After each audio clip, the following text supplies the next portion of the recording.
yuko umugore wakunye waciye imyeyo yabaga afite byafubikaga imyanya ye ndangagitsina, bikanafasha no kugira ibyishimo birenze byisumbuye ku mugabo ufite uwo mugore.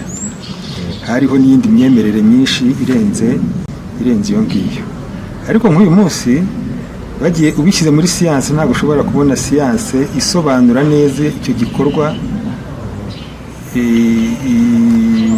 icyo cyongera ku mibonano mpuzabitsina, ku buryo umugore wabikoze yaba arusha utarabikoze mu mibonano mpuzabitsina.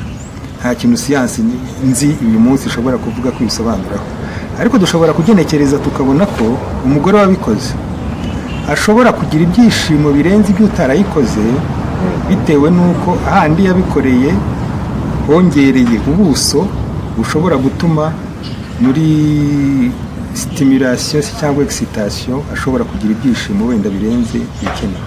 Bikaba byakongerera ubushobozi bw'imyakura irimo imbere, kugira na contact, gukoranaho ku buso bunini ugereranyije n'utarabikoze.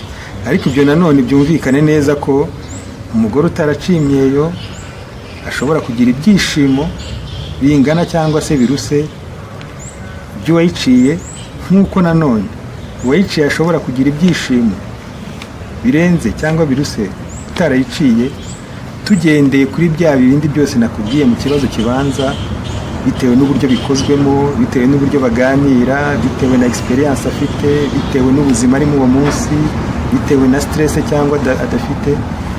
Ibyo bikaba ari byo byatuma ahubwo bigenda neza kurusha kuba umwe yaraciye imyeyo cyangwa udatarayiciye.